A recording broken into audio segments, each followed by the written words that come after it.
Hello and welcome to R.O.A.R, the 90s Rave Podcast. It's a brand new podcast which is, yep, you've guessed it, about the 90s rave scene. We will be transporting you back in time with regular episodes featuring tales and giggles with some of the legendary names from the decade of rave. My name's Tom Latcham. I'm a journalist, broadcaster and a 90s rave fanatic. My name is Chrissy Richards, aka old rave DJ and promoter Chrissy Manic. You're not that old. Well, I'm quite old. We should say that we are at Chrissy's house. It's A, in the middle of nowhere, and B, if you can hear snoring in the background or farting, that isn't our producer Paul Kingsize. Not yet, anyway. No, it's George the dog. But you know, this is a family feel podcast. So if you do hear farting, it's not me. It's George the dog. But it could also be the producer. We're delighted to say that we've got two big name interviews in our first releases. This one is Matthew Nelson, Slipmatt. How you doing, Slipmatt? Me. The legend that is. Me, yeah, all right. You, yeah. Thank you for doing it. How you doing? Yeah, good. Good, actually, considering. I don't know. What do you mean, considering? Well, considering what's going on in the world and stuff, and, you know, not really working as normal and stuff, but actually feeling very positive. And You've been keeping yourself busy. I always keep myself busy. It's like a natural thing for me. I can't seem to not be busy. I'd actually love to have half hour of being bored at some point just to remember what it's like again. You're obviously talking about coronavirus, if no one knows what you're talking about. We'll obviously come on to that and how it's impacting DJ and how it's impacting your career and you know, whether when we'll ever get back to going raving again in the future. But before we do that, we're going to get to know a bit more about you, because no one really knows a great deal about you than about your career, but they don't know about you yourself. But this is, of course, a 90s rave podcast. It's all about the 90s rave scene. So what image does the term 90s rave evoke for you, Matt? Bucket hats, people with their hands in the air, off their tits, dancing in a warehouse or in a big field or something. Yeah, that's what I say. Colourful clothes, you know, all the old T-shirts with like the brand names that sort of changed. Can you imagine what your life would have been like without the 90s rave scene? What would you have done with yourself? Well, I mean, I was an apprentice electrician until middle of 1991. I was doing a bit of cab driving as well, actually. A couple of years while I was doing my apprenticeship, I was only like 40 quid a week for the first year. Wow. As an apprentice in probably would have been 1989. And then I was also going out doing a bit of DJing as well. 1990, it went up to 80 quid a week. So I was in the money. And then mid-1991, obviously I was DJing all through that as well, so, and I did a bit of cabbing to try and make the money out. But then mid-1991, we'd made DJs Take Control, and we got a record deal from XL on the table. So as soon as I finished my apprenticeship, that was it, I was gone. Chucked it in. Do you think you'd be an electrician or a cabbie now? I mean, if you were a cabbie, Paul Kingsize is a cabbie. Yeah, there ain't much going on, to be honest. But electricity still does exist, so you know, would have been probably best if you'd have chosen that option. I don't know about the cabbie. I might have been. I was only part time. My brother owns Sadler's in Loughton, so he's still a cabbie, although he's done all sorts of other bits and pieces. So there's probably a chance that I might have done a bit of that along the way, but probably would have been an electrician, I think. But you owe a lot to it, really. I mean, your entire existence. Loads of us still listen to it. Certainly me and Chrissy and Paul and you know yourself still adore the 90s rave scene. Why do you think that is? I don't know. It's sort of it's a question that everyone asks, isn't it? Everyone's like, why were these tunes so long lasting? You know, why were they so good? And I think it was just such a unique type of music. It was. Electronic, which was sort of slightly different, wasn't it? It's quite new then, not being sort of instruments and stuff. So it was really, really unique, and then it just got totally messed up. Like house music just got totally messed up by the UK, with them mixing in, you know, breakbeats, but sort of fusing hip hop and house together. Sort of started in New York a bit, but then the UK people then started putting in reggae with it. Squeaky vocals and all sorts of weird shit. Do you have like a greatest moment of the 90s or a specific favourite year? I think the whole career's been pretty... It's sort of changed and evolved as it's gone along. So it's all been pretty interesting for me. 1992, 91 was probably one of the most interesting, because we managed, at the end of 1991, we managed to get onto Top of the Pops and stuff like that, which was like, totally out of this world for us. It must have been a wild time. Well, yeah, from being on building site at the beginning of 91 and going out doing like, some gigs up and down the country, because Rain Dance was running then, so I was getting a bit of a name for myself. I was doing the pirate stuff, but I was still doing, on a building site for first half of 91, and then the second half I was doing Top of the Pops and Dance Energy up in Manchester, and doing TV and Radio 1 interviews and stuff. It was just chalk and cheese. That's quite a dramatic change. How did you Massive. feel going from just being someone doing some building work to all of a sudden you're this guy on Top of the Pops and everything's happening? It was massive. I grew up on a Thursday night with the family. I think it's 7:30, cup of tea, Top of the Pops, and we'd all sit there as a family and watch it like religiously every single week. So then, be just like that, being on the other side of it. We're going to get more on that with DJ Slipmatt here on Raw, the 90s Rave Podcast. If you are ever bored, by the way, after listening to this podcast, you want to find out a bit more about me and Chrissy and why we've decided to launch Raw, there's a little short get to know us mini episodes which you can find wherever you're listening to this podcast. And we mean it when we say Raw is for you. If you fancy contacting us to get a shout out on a future episode, ask questions to us or the future guests, just share your memories, thoughts on the 90s rave scene, anything at all. Just send an email to hello@the90sravepodcast.co.uk. Hold the noise down inside. Hold it down, hold it down, hold it down. Hello, you're listening to Raw, the 90s Rave Podcast with me, Tom Latcham, and Chrissy Richards. We're interviewing, delighted to say, the legendary DJ Slipmatt. Can you remember your first rave and how you felt around it? Probably not really. Probably can't remember the actual first rave. I mean, I sort of eased into it. I was out clubbing at 14, 15, but we used to go to like Oscars in Ilford, Ritzy in Tottenham. We used to go Ritzy in Tottenham 3 times a week sometimes. Wow, I remember Ritzy. So different. Do you know what I mean? It's like 50p night on a Monday. It's a 50p to get in, 50p a drink. So you were never really at home then, and you're still never really at home, are you? Do you ever rest? I spend a lot of time at home now. Oh, okay. Yeah. Well, everyone does. Well, yeah, of course, yeah. No, but even without the epidemic or pandemic. But yeah, so I was out clubbing, and then I think it went from that era to then clubs started getting a little bit cooler with the sort of rare groove sort of sound that became popular, and hip hop became more popular. So we then started going to places like the Wag in Wardour Street and places like that, and then eventually Camden Palace. And were you going to illegal raves as well? Not really, no. I've never really been I would never really call myself a full-on raver. Right. Obviously been to a lot of raves. Have you? yeah, funny enough, yeah. So no running through fields, driving around motorways, Yeah, did a little bit of that. We went to a biology once. We never actually got in. We just got stuck in a massive traffic jam. Poured down with rain. But yeah, no, I went to a few sort of warehouse things and stuff. And moving into more... But never really did any, I never did any drugs till way later either. When? Mid to late 90s. What? I did wow. anything, yeah. Wow. How?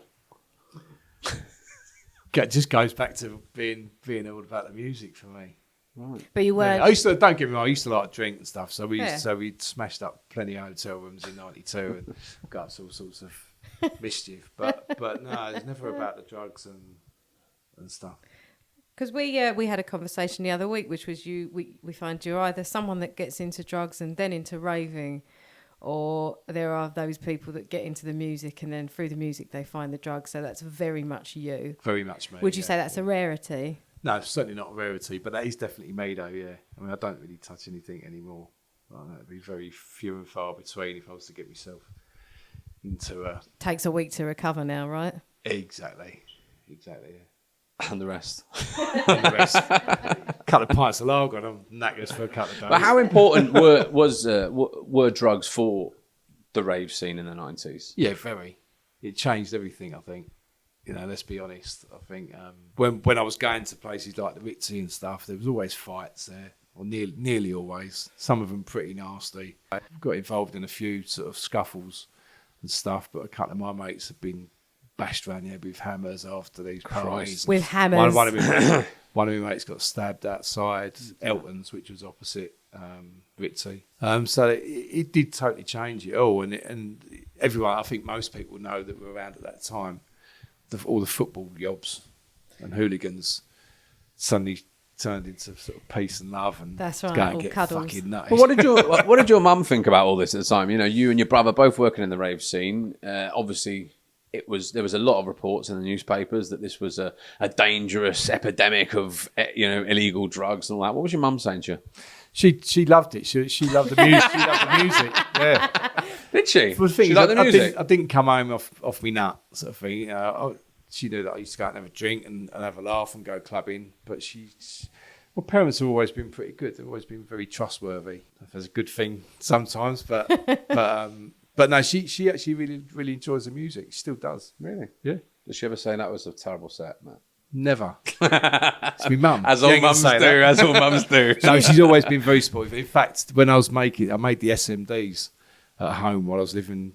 If I was living there, or if I just used to have my equipment there, that would have been 93. So I probably just would have had me stuff there in my old bedroom.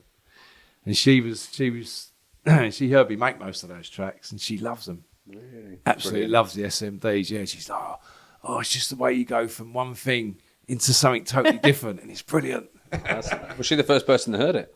She would have been, yeah. Wow. Now, a tribute from one of your fellow contemporaries, good peers. fellow colleagues. Oh, right. Oi, Shane here, old Vibesy, sending a massive load of love to my super pal, old Slippers, old Matsky. Just got to say, love you loads, me old mate. Hope everything's brilliant. Glad to see you are rocking like never before. Just got to tell you quickly that I've forgiven you for corrupting me in Ibiza 20 odd years ago. He was my main influence over there, the one who used to take me out and then not let me go back home till it was well daylight. We had many mornings on the beach watching that sun come up, and we was always first in the queue at the Mambo bar, and we stayed there normally minimum 3 or 4 hours. Absolutely brilliant times, Matt. Can't wait to see you over there in May for the Slip Back in Time. May next year for the Ibiza big reunion, and I'm going to try and get you in trouble this time, mate. Anyway, loads of love from me, Shane Vibesy. Oi, flipping oi, pal. Love you loads. You know that. What does he mean by being corrupted? Yeah, I did corrupt. You looked a little bit nervous during it all that. come flooding back then, yeah. So, yeah, well, it wasn't just me, actually. That was when we went over with United Dance back in 96 or 97, probably 97. I've seen the photos of that on your Facebook. You look absolutely off your heads. Yeah, we was, yeah. With Terry Turbo as well. And there was loads of us out there. It was me, Dougal, False and Styles, Shane, Seduction. There was loads of us. It sounds like it could have been devastation for Ibiza. Yeah. I think that was Shane's first. I was a bit of a newbie to sort of that sort of thing in Ibiza. And Shane, I think that was Shane's first time actually. Yeah. Really? I can't believe this. We did. I won't say how, but we did sort of stitch him up a little bit. Nothing nasty, but we sort of stitched him up. He knew that he was doing something, but we stitched him up a little bit. Yeah. Go on. And then, go on. You can't not say what you did. Well, he did a line or something, and then we'd put something else in there as well. And let's say, he was chatting for a good few hours. I don't think he looked back. Who in the scene was? But that wasn't just me. I was there. Who in the scene was most fun to get wrecked with? I was knocking around with Chris Brown at the time from United Dance. We used to go everywhere together. He'd be out with me every weekend. He even come to Australia with us. He used to come away quite a bit as well. So me and him were sort of raving partners for a couple of years. I sort of had a couple of years of going a bit mental. Around 90, I think end of 96. So I got divorced. I split up with my wife actually in, I think it's sort of middle of 96. So then after that, bit of freedom. Yeah, bit of freedom and a little dabble and a bit of fun. Why not? And who was the biggest caner in the scene? Probably me at the time. trying to play it down and think, no. Probably, So many to probably choose Charlie from. B, probably someone like Charlie B, actually, because he was an absolute caner. But then he would literally stay out all weekend. He'd just end up wherever. You know, he'd sort of come to like Tuesday or something, and then think, oh fuck, how do I get home? Brilliant. Do you have like a best experience, a best drug related story or moment? I remember playing at Space in Ibiza. I was there with Chris Brown at the time as well, and he had someone called Gabby who was working for him. Would you remember Gabby? yes, I do. I remember the name. And I shared a studio with him as well, so she was sort of doing a bit of work with me as well. She was sort of did a bit of secretarial stuff for us, but she was basically running the whole company, I think. And she was a bit of a nutter when she got going. So anyway, I was playing on the terrace in Space, and she was giving me these shots, which is just normal over in Ibiza. Yes. What she didn't tell me was she put a pill in each one. What? How many did you Wow. have? How many did you have? So I must have had at least 3 or 4 shots. Jesus. Probably a couple before I went on, and then more when I was actually playing. That must have been an interesting set. Yeah. So Did you got rid of the floor at that point? So I can sort of remember seeing people in front of me sort of big smiles on their face, actually fully laughing. And there was Chris Brown and another couple of people that I was working with out there. They all sort of knew what was going on. I don't know if they knew what Gabby was doing, but they could tell that probably my jaw was just swinging all over the place. Was it common that you would play on drugs, or was it rare? No, not at all. No. And I wasn't doing loads and loads of that sort of stuff anyway. And in fact, I didn't even know that I'd done it. No. On that day.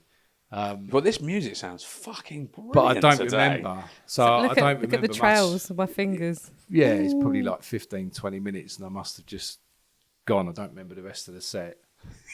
Everyone needs a friend like Gabby, right? The final as well, so it's like, proper old days. But then I did actually get told it was a really good set as well, and I can't remember more than half of it. Brilliant. So have you ever had like a bad drug experience? I got taken off once at Transmission at the Ali Pally. Similar sort of thing. I spoke to my mate about this the other day, and he said he said to me, "Matt, do you want a drink?" And I was like, yeah, get a drink. He goes, "You want a proper drink?" Sort of wink, wink. And I didn't really get what he was saying. So I was like, yeah, cool, sure. So then I didn't realise, but he'd proper spiked me up. And after 20 minutes, this is in front of probably a couple of thousand people, I didn't know what I was doing. What do you mean you say got taken off? I got taken off. Someone else had to go on. I think I was just standing. How does that Didn't know happen? what How I was does that doing. conversation go? Matt, what are you doing? I can't remember. totally nutty gone. I was with Rachel at the time, but same again. It wasn't totally not my fault. It's just funny how this keeps happening to you, Matt. Yeah, it wasn't my fault, honestly. Almost coincidental. This is actually a question from my girlfriend we came to your 50th birthday party, and she wants to know how you're so sorted in a world of drugs and dodginess. Which means sorted. Just as a person. Yeah, I don't know. I look after myself, I suppose. Do you know what I mean? Talk about saying I wasn't out doing drugs every weekend for 20 or 30 years in the slightest. I had a couple of years of of dabbling and stuff, but I've always been. Some people won't say, but I feel I've always been half sensible with it. I've had loads of fun over in Ibiza. One season, I think it was 2006. I probably missed every single flight back in like 13 or 14 weeks, like without failing. And there's sometimes like I booked another flight and then missed that. It was ridiculous. But I still sort of most of the time know when to sort of say no, and I've got quite a good work ethic. And probably as well, if you call it good, I keep myself busy. So being over busy isn't necessarily the way. And probably as well, it'll be to do with you being a family man. But what kind of dad are you? I've never really lived with my kids, to be honest with you. Right. So I split up when my daughter was only 2, and then same with my son as well. He was only about 2, so probably not the best. But you're close to. You're still, best far, but always close. To them? Yeah. So what sort of dad are you to them? Always there for them, most definitely. I chat with Charlie loads and loads and loads. A lot of it about business these days. She's running her own business. But yeah, no, I've always had a very good relationship with them. I don't see Alfie that much. He lives right the way down in Kent, which is a shame. But we chat on the phone, and he comes up now and again and stuff. We're still sort of close as can be. Rachel's boy Art lives with us, so he's my stepson. But we're close as anything. And what kind of partner are you? Fantastic. I'm not asking you as an offer. Fantastic. Like, Yeah, probably it worked too much. But do you know what? With Rachel, it's really, really cool because we're sort of like very much alike in the way that we don't have to be with each other all the time. She's a Reiki master. She's quite sort of spiritual in a way, and so she doesn't need to have me sort of looking after her all the time. And we've got a good, healthy relationship. Would you say you've also got a good work-life balance? I think I work far too much, but that's out of choice. We both do actually. She works with me as well. She looks after my diary and stuff as well as doing her own bits and pieces. So we're not an odd couple. We still have a tiff now and again and stuff. But who doesn't? Yeah, of course, yeah. It'd be boring, but we get on well, yeah. While we are on the subject of family, your cousin Bev has asked you to name all of your cousins because you do have a few, don't you? Absolutely no chance. I counted up once. It was 33. 33 cousins. Yeah, they're not all around. I don't think they're all around anymore. Can you name? But then no. 10? 5 of them? Just reel out 10 names. But then second cousins as well, so they've all got kids as well. But you are a family man and you travel around the world and all that sort of stuff. Has it ever become a chore and you think, hey, you know what, I just want to be with my family? Not so much of travelling. I enjoy travelling. Rachel comes with me quite a bit as well. Or she's certainly always invited. But yeah, sometimes work becomes a chore, but then it's sort of high up on my priority list, so I get it done. You're listening to Slipmatt. This is one of the first episodes of R.O.A.R, the 90s Rave Podcast. Do get in touch with us. We love to hear from you and your memories of Slipmatt and the 90s rave scene for us to read out in future episodes. The email is hello@the90sravepodcast.co.uk. We'll be back with more from Slipmatt very shortly here and only here on R.O.A.R. DJ Slipmatt. He's now known as the Godfather of Rave, but he made the big time as the creator of the happy hardcore sound. So how did you end up becoming known as a hardcore DJ in the early 90s? Well, that was the SMD thing, really. So that the happy hardcore thing. So it did start off as a Godfather of happy hardcore, and that came from it actually came from a photo with United Dance. You've sent George to sleep. No. I'm going to sit here, George, the dog, he's gone to sleep. George loves the SMDs, don't you? Well, no, the tag The Godfather, I did a photo outside the United Dance office in Chelmsford back in the day, and this photo was sort of me up against a wall with these dark glasses on, and it just, I think it was for Dream magazine, and they titled it The Godfather of Hardcore, and that's where that come from. What did you feel when you saw that? How did you feel when you saw that? Yeah, it was all right. Yeah, I know. It's been delighted, right? Yeah, that's cool. But I was one of the first people to be on the creating side of that happy hardcore sound. Was with that because the SMD. Does this go back to your sunny nature, your positive nature? Because at that time, a lot of hardcore was getting quite dark. There was a sort of the emergence of jungle and actually, did you feel there's nothing catering for what I want here with that happy sound? 100%. Absolutely hit the nail on the head, yeah. So I think one of my biggest tunes throughout '92 for playing out was probably Edge 1, Compounded. That was like the go-to tune if you needed to get everyone going or Still is now. It was that. Yeah, well, yeah.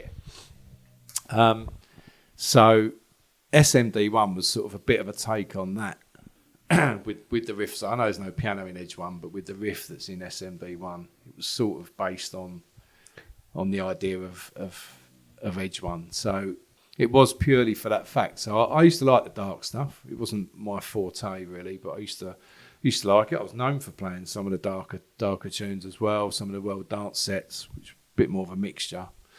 I like the jungle thing as well, but I've just felt there was a gap. By the end of '92, not many people were making the sort of happier side of things. Why do you think that was? Just the trend, I suppose. Just the trend, you know. Some people said it was the snowballs. I don't know. Do you remember thinking at the time, I've created a new sort of music here? Not really, because you don't know how it's. You can't see forward from there. So, but it was certainly. I mean, SMD once it just stood out. It was loud. It was, you know, the piano was just so sort of like bosh in your face. Were you faced with any kind of snobbery for making something that was quite happy? No, do you know what? Luckily not. But probably because I was one of the ones who was playing all the types of music as well, and still sort of doing okay with that. You know, it wasn't like I was just, you know, playing a few sort of jungle tracks. I was sort of, you know, I had a jungle show on Kiss every couple of months and stuff as well. So I was doing a bit of everything. I do feel that I was probably a little bit fortunate in some ways that I didn't get so much of that snobbery. And what do you feel looking back now about your SMD stuff? How do you feel they've aged? Yeah, very well. Yeah, yeah. I still get asked from people. Still want to buy them. I've repressed. Did an album a few years ago as sort of a repress that all sold out. You've even had it played on Talk Sport, by the way, haven't you? Yeah. Thanks to me. I think I definitely was the first person to play Happy Hardcore on Talk Sport. SMD1 on Talk Sport. Brilliant. Yeah. Wow. I mean, it woke a few people up, I think. It was the middle of the night. Do you ever wish that when the scene split, do you ever wish you'd gone along the other route and sort of followed the jungle sound, and you never sort of look at that and think, considering how big D&B is now? Well, because you made Breaking Free, right, which is ultimately, it's a happy jungle track, isn't it? You know, in 1994, whereas you'd made that 4-beat happy hardcore SMD, the SMD sound the year before. Still into it. Exactly, so you could have gone both ways, because you've got the skills to do both. Well, Well Done. I always pull out Well Dance because people tend to say about those sets, but Well Dance I would normally start sort of fairly dark or done a jungle route, basically not happy piano stuff, and then by the end of the set I'll be playing sort of breakbeat happy hardcore through sort of 93, 94. Yeah, so I was still doing a bit of everything, and I was still enjoying it all. So was there a choice to be made, you see? Could you have done both? Or was that just not possible? It got to the point, I think looking back, it got to the point where I was sort of going to clubs and some of the jungle clubs I was doing, it was just like real heavy jungle. Basically, it had to be pretty much a reggae track with a jungle beat behind it, right, or it weren't going to work. And it wasn't even, it sort of started getting a bit more commercial, so it wasn't even really a particular sort of rave crowd, it was more of a reggae, or leaning towards a reggae crowd, which, not that, obviously I love my reggae stuff, but that wasn't what I was doing as a DJ. So it got to the point where I just wanted to pull back from those sort of sets because it was going too far apart, I suppose. That was the thing. But if it stuck with it, actually a lot of jungle now, I listen to some of the stuff like by Danny Bird, and it's really cheesy. You know, it's really sort of happy. It's some of the jungle stuff was really, really cheesy anyway. Right. Depends what you think of cheesy, doesn't it? But I mean, some of the jungle stuff was just reggae lyrics over a Lynn Collins beat or something, isn't it? Mm. You know, it's cheesy. I guess so. Yeah. So did you ever come across any rivalry with jungle DJs? Because obviously it was always happy versus jungle. No, everyone just got on. Yeah, I think everyone pretty much got on back in the day anyway, DJ wise. Yeah, no rivalry. Like I say, I think I was probably quite fortunate not to get that snobbery, probably because I was sort of doing some half decent jungle stuff as well, like I say, I'm playing on Kiss and stuff like that. So it wasn't like I was a happy hardcore DJ trying to play a bit of jungle. And because of my roots going right the way back to sort of acidhouse and, you know, the whole ragga-tip thing, tracks like Why My Brain and stuff, that probably give me a little bit more respect for some of these people. So why did you pursue that 4-beat sound? Because you became known for being a 4-beat happy hardcore DJ in the mid-90s, and actually it was a time when it was more popular than jungle, bigger numbers in the raves and all that sort of stuff. Why did you go? You know, I'm going to go down. I have to make a decision. I have to go down a route, or was it it was more of a natural thing. So I like I was saying, I was playing both styles for a while. I suppose looking back, I was so busy by sort of 90, 95, 96. I was so busy flying all around the world. Things like, I think the Take Me Away remix, I think that's probably 94. Around that time, there was so much going on. It was just like, do I really want to be playing two different types of music? Because that's what it turned into. It went from two different styles within one thing, but then it split so But far Easy apart. Groove, for instance, is a good example of this. He played both, and he continues to sort of play both, but then he never got as renowned as you. I think in sort of business, it's probably better to focus on one thing at a time. Considering how different the genres were in the mid-90s as well, it would have been difficult potentially to follow. And actually, probably a good point, actually, thinking back, I was probably going to parties and then even a happy hardcore party and people were saying, oh, play a bit of jungle, or the other way round. Do you know what I mean? So then that becomes a bit of a problem. And I've had quite a bit of that over the years where people hadn't seen me play for like 15, 20 years and I'll go and play like maybe a house set somewhere and then I'll get people coming up saying, when are you going to play no jungle? 20 years later. And he's like, oh, give it a rest. Right, so we have got another tribute for you. All right. From your old pal, DJ Force, who says he was a raver when you first met him. He still is. Hi, this is Paul DJ Force. I've been asked to give my old mucker Slipmatt a little testimonial. So, I met Matt back in 91, 92 down at Tasco Warehouse in Plumstead for Rave World, a little party back in those days. Absolutely awesome. I was a sweaty raver and Matt was obviously playing. I got introduced to Matt by Scott, the promoter. Just remember sweating head to toe, looking up like I always did with Matt and just going, what? And that was it. That was my first introduction. Completely embarrassed myself, but been great mates ever since. As everyone knows, Matt is an absolute pioneer of the scene, actually all scenes that he's been involved with, because it's not just one. I mean, it's just dance music through and through, from the early rave days to his tech house stuff now, is just all awesome. Have the utmost respect for Matt and everything that he does. A little story, as I've been asked to give, which probably is more about me than it is of Matt, but it kind of shows the guy he is anyway. We was out in Ireland. We always got tucked into the Buckfast when we were staying in Ireland. DJ Tizer made sure that we did that. And I was a little bit worse for wear one night. And there's a whole bunch of us over there. And some part through the night, I'd gone missing. The guys were getting a little bit concerned because I was a little bit wonky. And they'd gone looking for me around the club. After 20 minutes of constant searching, they couldn't find me. So Matt had led everyone outside, just have a little regroup and see where they could look next.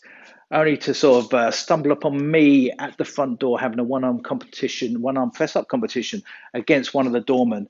Wasn't my proudest moment, but Matt took me under his wing, took me in the club, looked after me, and that's the kind of guy he is. So big ups to you, Matt. Love you to bits and everything you do and have done. All the best, bud. Take care. Ah, that's really nice, isn't it?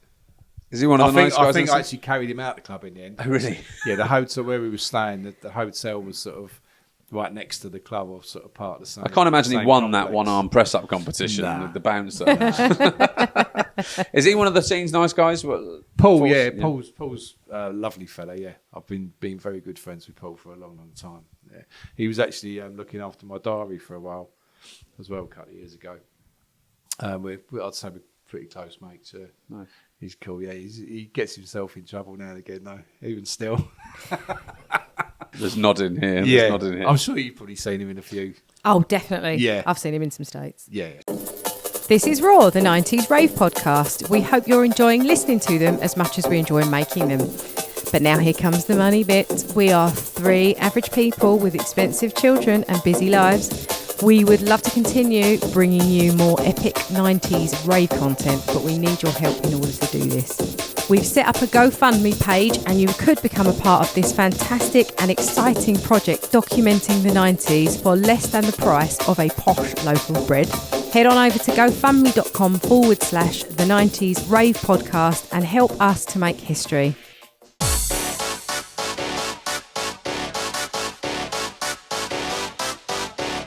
What are your favourite happy hardcore tunes of the 90s? Do you know what? I can't stand saying about tunes. I never really remember what anything's called. Well, I don't either, but you could just you could hum it and Paul will try and guess it. I like Paul's track actually. That I signed for. What? For No, don't Universal. say that because you he belong won't to get me. out the door. He's big enough as it is. It's one of my favourite tracks. There's something about it. Before this interview happened, I said, we're going to ask Slipmatt, right, what one of his favourite tunes is. And I thought, if he says yours, I'm going to roll my eyes. Do you know what? Matt, I signed it. Matt, I'll give you that score later. Thanks very much, mate. Cheers. It is a great tune. I signed it. No, it's really good, yeah. Happy hardcore tracks. Things like Heart Gold.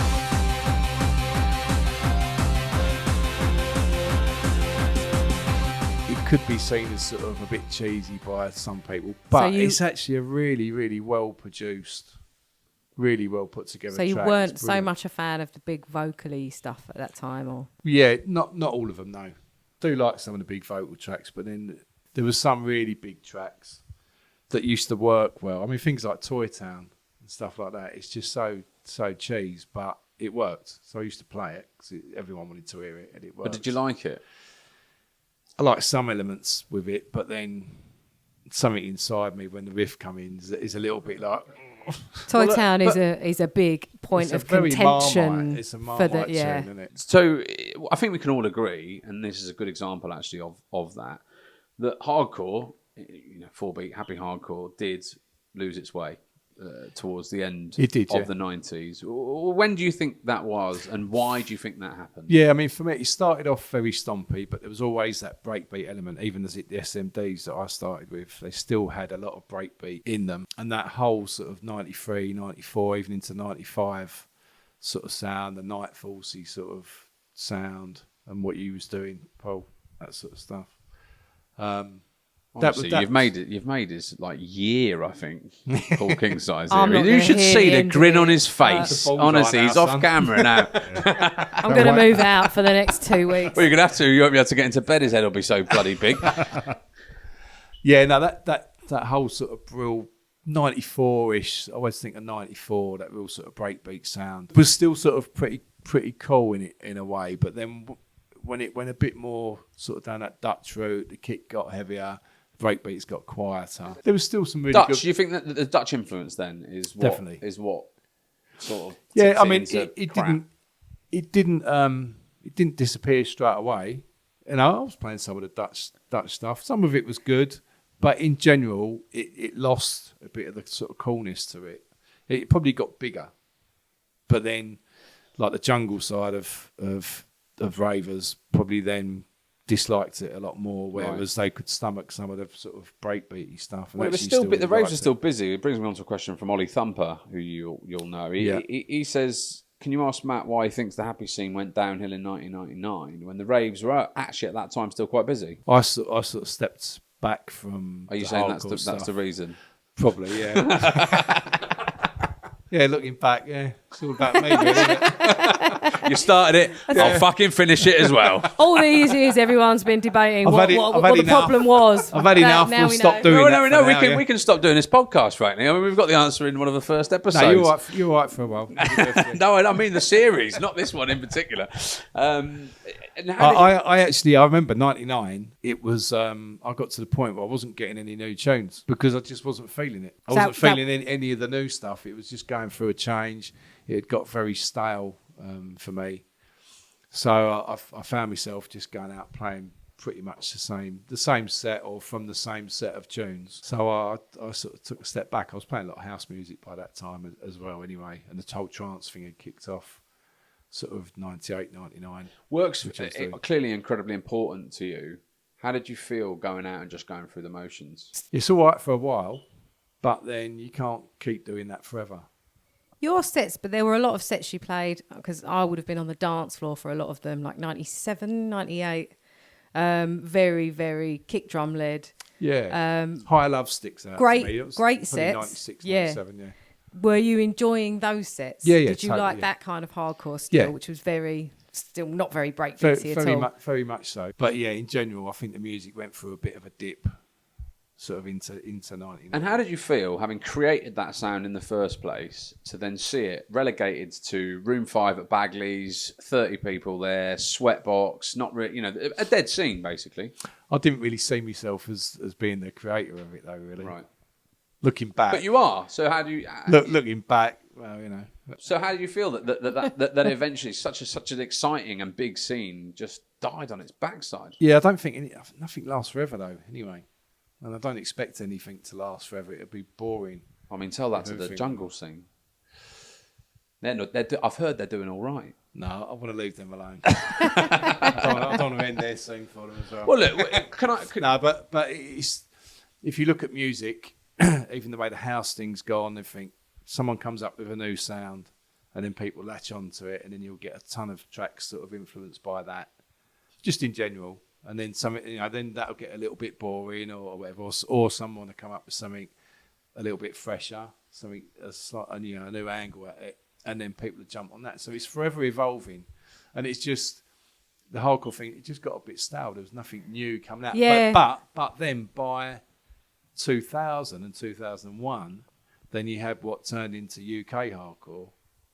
And Chris was releasing stuff as well, wasn't she? With Uplift. No one would remember any of the raw it, elements but- stuff. Right, No, but yeah, it was good because yeah. because it was people who were passionate about it and cared about it, and it got rid of all the people who were just trying to make money. Is that is that fair to say? That was I don't know about the money side. Well, what's it? But it was influenced by the trance thing, wasn't it? Yeah, I think. Yeah, Sort of. for me, there was that whole trancey style hardcore. I wasn't a massive fan of. Yeah. So some of the stuff we did for Raw Elements was a bit more kind of old sounding. Yeah, but I remember, I don't know, I seem to remember sort of 2000, Scott Brown was doing stuff, Folsom Styles and Dougal were all making new stuff, which had that new sound, and they called it UK hardcore rather than happy hardcore. Do you think... But I never really got into that. I've done bits and pieces, even through the 2000s, we did... hardcore albums with Ministry of Sound and stuff, so we did a few new hardcore bits, but it never lasted. What do you think that the hardcore scene in general has done wrong, where Jungle and D&B did right? Because that scene has stayed consistently brilliant and so varied as well. It's got so many different variants. Yeah, I mean, the hardcore scene is still there, as far as I know. I don't think it is, It's like a loose tooth hanging on by a tiny little... But it might come back, but that's the point. But drum and bass in jungle has just grown and grown and grown. Yeah. And now you've got, these festivals with 20, 30,000 people for drum and bass. So what did it do right? What did it do differently that's allowed it to grow to that point that hardcore, when you're now seeing the odd event of a few hundred? It's a lot bigger, isn't it? It's a lot bigger internationally as well. But just the type of music as well, I think. Hardcore is... I find this with... I'm obviously playing a lot of house music now, and I find this with house is that it's not...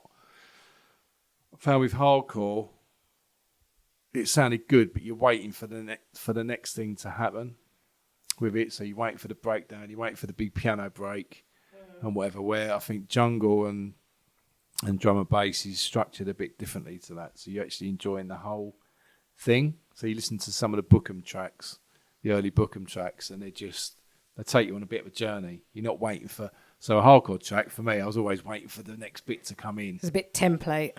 Yeah. Intro there, and breakdown there. And I was actually thinking this the other day with the house music. What I'm playing with the house side of things is a bit more of that journey sort of thing. I'm not waiting for the track to get to a certain point or to get the next track in. So I just think the overall thing of the music is... say better, I don't know. Different. It's different structure. Do you think you would ever return to making any kind of hardcore again? Not the happy hardcore thing, I don't think. I mean, never say never. I still love it, I still love playing the occasional set now and again. But it's not something that I particularly want to do. I'm not snobby towards it or anything. When you play the occasional set, I love it. But it's often the popular tunes. Whereas actually I wonder whether if you played some of the less popular tunes, because there's a reason why people are still going, is because they really love happy hardcore. It's not the ones that were transient that like the cheesy stuff towards the end or those big anthems. I try and do that with the old school sets that I play. So the 91, 92 stuff. I genuinely try and dig deep. Even I did an online thing for what was it for the Ultimate 90s thing at the weekend, and even that I didn't just I could have just gone and played all the big tracks, keep everyone happy, but I didn't. I sort of dug a little bit deeper with that as well, and I think it pays off these days. Yeah, I think a lot are accused of sort of anthem bashing, aren't they, DJs? Yeah. But the ones that dig deep tend to... If you bring in a bit of style with the way you're mixing it and stuff as well, if you're just playing the tracks, it's a bit different, but bit of creativity on the decks as well. More from Slipmatt on R.O.A.R next. I want to hear it one time for the Foghorns. Also one time from the Whistle Posse. Okay, are you ready? Time to get busy. This is R.O.A.R, the 90s Rave Podcast, with our very special guest, DJ Slipmatt, the rave legend, and George the dog, snoring away on the floor, me, Tom Latcham, and Chrissy Richards. So, Matt, when you're DJing, do you plan a set, or do you just go with the flow? Plan it. Do you? Yeah. To the point? Most of the time, yeah. Not every track, no. That's rare, actually. A lot of people will say they go with the flow, but I do think a more people plan sets They than say they that. admit. I think it's bollocks. Absolutely. I agree 100%. Yeah. No, and I think it's the best way to go as well. So even going back to playing vinyl, right from the early days, I would always go through my vinyl, put it into some sort of order in my record box, so it wouldn't just all be chucked in. But it doesn't mean I'll play all the tracks in the same order. It just means that I know what I want to play. Because if you don't, you're not going to play all the best tunes, or you're not going to have it in your head. If they're not organised, if nothing's organised, it's not going to be there. You've got to pick out records pretty quick, But especially what about the way I DJ as well. What about if, say, you played a tune and it was people didn't like it, and it was a sort of floor killer, or the floor, you must know you must feel the vibe in a bit at least. Oh, of course, yeah. That's part of DJing, though, isn't it? So Yeah, but I think a good DJ will have a plan, and then you will have other tunes with you. So if your plan isn't working, plan C, basically. yeah. So have you ever dropped a dub plate, like someone's given you a dub plate and go, "Yeah, Slippers, play this, mate," and you've never heard it, and you've dropped it, and you've gone, shit. Yeah, I think that has happened. Yeah, Go on. I played tunes before. I can't pinpoint one time, but because I rarely do that anyway, it would normally be like, nah, I need to listen to it first. Or whatever. But there has been times. There's been times when I've actually played half a track before, and then thought, yeah, brilliant, that sounds great, I'm going to take that with me, and then it gets to like halfway through, it goes midway really, through, really bad, turns into something terrible. And you think, fuck, how am I going to get out of that? Do you think you were just being trolled with that, possibly? So hang on, I've got a dub plate. While we're on the topic of dub plates, Yes. I've only ever in my life been given one dub plate, and that was from you. Oh, really? It was the. Did you think it was shit? It was a tune. I pestered you for ages because you were playing it out and playing it out and playing it out. In the end, yeah, you were sick of me bothering you, so you just gave it to me. Or and it sick was of the tune? Nah, the tune was great. It was the 99 music remix by Ham.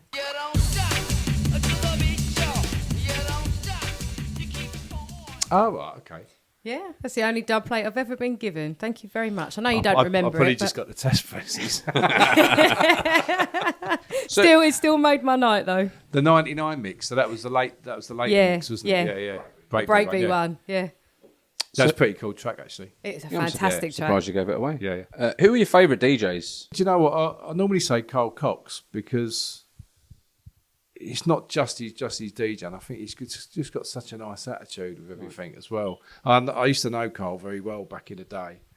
I haven't seen him properly for a long, long time. We've said hello a couple of times, but it's just everything about the geezer. He just got that real good attitude. He's always been such a nice person, and he still seems to be as well. But in terms of DJing skills, is there ever a DJ that you're like, I don't want to go after them really because I know that they're really good? Not in the rave scene, no. Okay. No. Are you saying everyone in the rave scene's rubbish? Oh, I'm just really, really good. No, not at all. Not at all. But skill-wise, I was always into the hip-hop DJ. So, what about MCs? How do you feel about those? And have you ever unplugged a mic? Turned one off? Yeah. Oh, yeah, I have.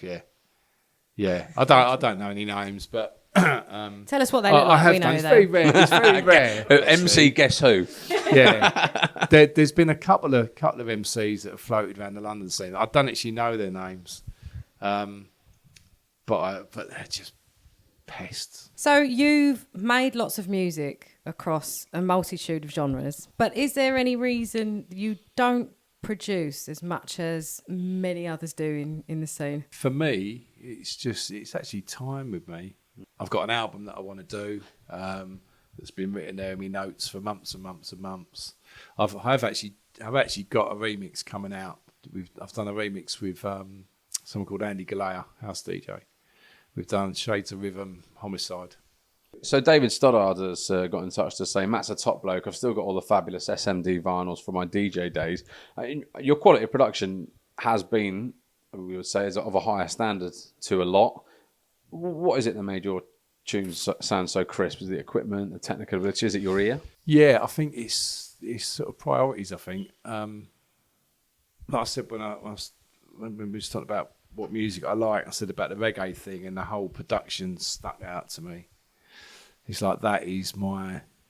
If I'm going to make a tune, the production's got to be good. It's about the production just as much as it is about making the tune right. And in fact, I'm probably less musical, more...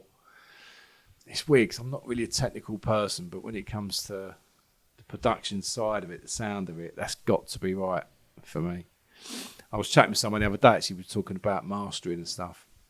And I said, I was explaining that I used to spend loads and loads of time chatting with Keith. Do you remember Keith at JTS? Yes. You spend loads of time chatting with Keith and trying to chat him up to get me cuts louder and louder. But within doing that, he was very experienced as well, and we sort of got to the point where he was sort of advising me how to mix down and stuff as well. He used to do Andy C's cuts as well, and that was always very loud. Wow. And he always used to say it's me and Andy that used to go in and fucking aggro him about getting it loud. And we did, and we managed to. And then at the SMDs, so many people over the years were like, how did you get all your cuts so loud? And breaking free and that as well. You're listening to R.O.A.R, the 90s Rave Podcast, with me, Tom Latcham, Chrissy Richards, and DJ Slipmatt. So that's it for the first half of R.O.A.R's exclusive interview with rave pioneer Slipmatt. Hope you've enjoyed it. You can hear the second part next week. If you're able to spare a few quid so we can improve our recording kit and make the sound quality even better, that would be amazing. You can do so at gofundme.com/the 90s Rave Podcast. We're also on all your social media channels. Search for the 90s Rave Podcast. Laters.